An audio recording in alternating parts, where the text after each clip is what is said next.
अस्सलाम वालेकुम ninth class, कैसे हैं आप सब लोग। आज हम लोग स्टार्ट करने लगे हैं unit 6 work and energy. Chapter name है वर्क एंड एनर्जी। और न्यूमेरिकल स्टार्ट करने से पहले आप लोगों को सोचा कि सारे न्यूमेरिकल्स की लिस्ट पहले बना दी जाए ताकि याद कर लें।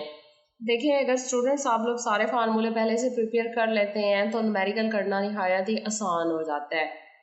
तो न्यूमेरिकल डाटा लिखेंगे, रिक्वायर्ड फार्मूला, वैल्यूज पुट करें और आंसर आ जाएगा।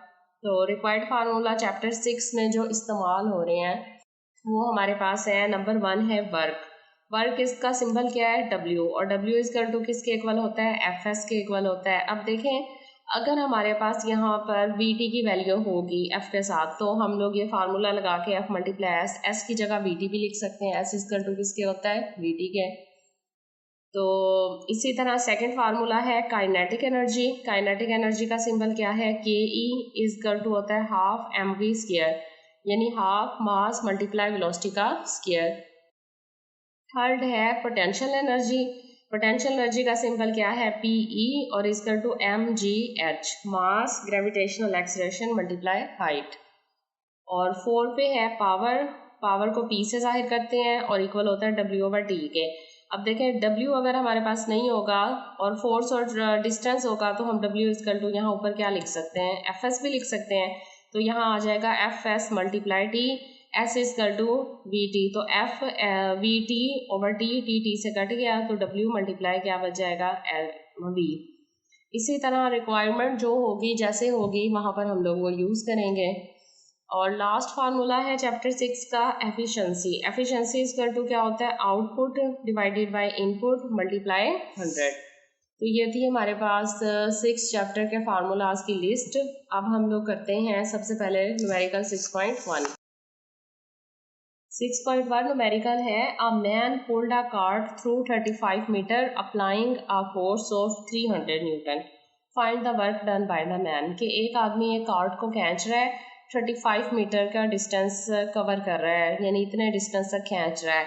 और कौन सी फोर्स अप्लाई कर रहा है? कितनी फोर्स अप्लाई कर रहा है? 300 न्यूटन की फोर्स अप्लाई करके 35 मीटर डिस्टेंस कवर कर रहा है। फाइंड क्या करना है? वर्क डन, उस आदमी ने कितना काम किया। तो डाटा है हमारे पास डिस्टेंस। डिस्टेंस का सिंबल है S और S कितना है? 35 मीटर। नेक्स्ट है हमारे पास फोर्स। फोर्स का सिंबल क्या है? F और F इजकल टू है 300 न्यूटन। और फाइंड क्या करना है? Work done. Work done equal to हुआ है W आपने फाइंड करना है। लिहाजा रिक्वायर्ड आपके पास वर्क डन है। फार्मूला कौन सा यूज हो रहा है इसमें? अभी हमने पीछे लिस्ट बनाई है तो फार्मूला इसमें यूज हो रहा है वर्क का। वर्क इजकल टू होता है force multiply distance. Symbol right करें, W equal to F multiply S। देखें, आपके पास फोर्स भी है, डिस्टेंस भी है, डायरेक्ट वैल्यूज पुट करें और सॉल्व हो जाएगा। तो W इजकल टू आ जाएगा, putting the values, F equal to क्या है? 35 मीटर मल्टीप्लाई डिस्टेंस कितना कवर हो रहा है? 300। तो W इजकल टू आ जाएगा 300 मल्टीप्लाई 35, 10,500। अब वर्क का यूनिट क्या होता है? जॉल होता है। लिहाजा 10,500 जॉल हमारे पास आंसर है। तो हम लोग राइट करेंगे the required work done by the man. The required work done by the man is 10,500 जॉल। के आदमी ने कितना काम किया? 10,500 जॉल उसने काम किया।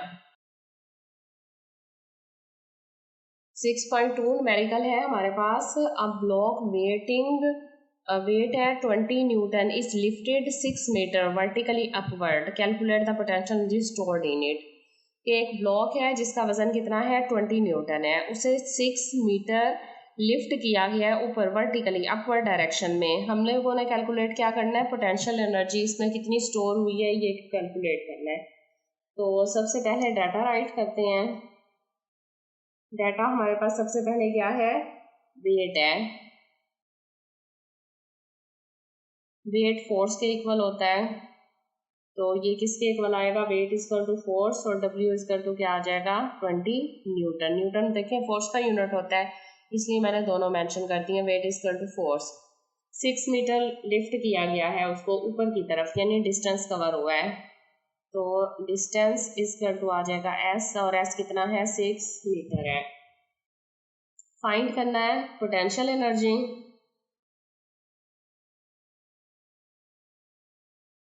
पोटेंशियल एनर्जी फाइंड करनी है, तो सबसे पहले रिक्वायर्ड फार्मूला लिखेंगे।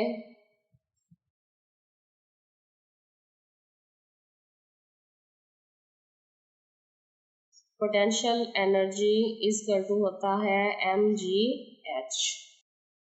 तो वैल्यूज पुट करें जी। पोटेंशियल एनर्जी यहाँ पर इक्वल आएगी वर्क डन के, और वर्क डन इक्वल टू आ जाएगा हमारे पास फोर्स मल्टीप्लाई डिस्टेंस। अब देखें पोटेंशियल एनर्जी का फार्मूला लिखने का क्या मकसद है, mgh। ना तो हमारे पास मास है ना ग्रेविटेशनल एक्सर्शन है, सिर्फ हमारे पास हाइट दी हुई है, जितना डिस्टेंस जो है वो बॉडी कवर कर रही है। तो मैंने ऊपर ही भी बताया था कि वेट इक्वल होता है फोर्स के, तो यहाँ पर हम लोग वेट का फोर्स का भी फार्मूला पुट कर सकते हैं। तो पोटेंशियल एनर्जी इक्वल किसके है, वर्क डन के इक्वल है, तो वर्क डन किसके इक्वल होता है, फोर्स मल्टीप्लाई डिस्टेंस के। लिहाजा पोटेंशियल एनर्जी जो है वो इक्वल आ जाएगा F मल्टीप्लाई एस के। तो फोर्स कितनी लग रही है 20 न्यूटन, और डिस्टेंस कितना कवर हो रहा है 6 मीटर डिस्टेंस कवर हो रहा है। लिहाजा 600 6 to 12, तो 120 जॉल जो है वो क्या लग रही है, फोर्स लग रही है 120 जॉल। तो आंसर इक्वल टू हमारे पास क्या आ रहा है, potential energy equal to 120 joule. तो आंसर है the potential energy of the body is 120 joule. ये हमारा आंसर है। अब हम आते हैं 6.3 की तरफ। 6.3 न्यूमेरिकल है। आ कार वेट 12 किलो न्यूटन। एक कार है जिसका वजन कितना है 12 किलो न्यूटन है स्पीड ऑफ 20 मीटर पर सेकेंड, और उसकी स्पीड कितनी है 20 मीटर पर सेकेंड है। फाइंड क्या करना है, इसकी काइनेटिक एनर्जी जो है वो फाइंड करनी है। तो इसकी काइनेटिक एनर्जी फाइंड करनी है, जबकि इतनी स्पीड है और इतना मास है। तो सबसे पहले आप डाटा राइट करें। डाटा इक्वल टू क्या आ जाएगा, सबसे पहले हमारे पास वेट है, वेट का सिंबल क्या है W। W इक्वल टू क्या है 12 किलो न्यूटन। 12 किलो न्यूटन है। तो इसके बाद हमारे पास क्या दिया हुआ है, स्पीड दी हुई है, स्पीड इक्वल टू v और मीटर पर सेकेंड। फाइंड करना है काइनेटिक एनर्जी। काइनेटिक एनर्जी जो है वो फाइंड आउट करनी है। तो फार्मूला लिखेंगे, फार्मूला आएगा काइनेटिक एनर्जी इक्वल टू के इक्वल टू हाफ mv²। अब देखिए हमारे पास काइनेटिक एनर्जी फाइंड करने के लिए वेलोसिटी तो है लेकिन मास नहीं है, तो सबसे पहले हम लोग क्या फाइंड करते हैं, मास फाइंड करते हैं, क्योंकि वेट तो दिया हुआ है। वेट कितना दिया हुआ है 12 किलो न्यूटन। तो मास फाइंड करते हैं, हमें पता है W इक्वल टू किसके होता है mg के होता है, तो W दिया हुआ है 12, m फाइंड करना है, g क्या है हमारे पास 10 है। तो 10 मल्टीप्लाई हो रहा है, इस तरफ आएगा तो डिवाइड हो जाएगा, लिहाजा m इक्वल टू आ जाएगा 1.2 इक्वल टू m। लिहाजा मास हमारे पास कितना आ रहा है, मास हमारे पास आ रहा है 1.2 किलोग्राम। केजी आ गया। अब फाइंड करते हैं इसकी काइनेटिक एनर्जी। तो का फार्मूला लिखेंगे, kinetic energy equal to half mv²। तो हाफ मास की वैल्यू क्या है 1.2 और वेलोसिटी क्या है हमारे पास 20, तो 20 का स्क्वायर, क्योंकि v का स्क्वायर है। तो काइनेटिक एनर्जी इक्वल टू आ गया हाफ मल्टीप्लाई 1.2, 20 का स्क्वायर कितना होता है 400। तो 1.2 को 400 से मल्टीप्लाई करें तो ये हमारे पास आ रहा है 480 और 2 से डिवाइड करें तो ये आएगा 224 240 जॉल। ये हमारे पास रिक्वायर्ड क्या है, काइनेटिक एनर्जी 240 जॉल है।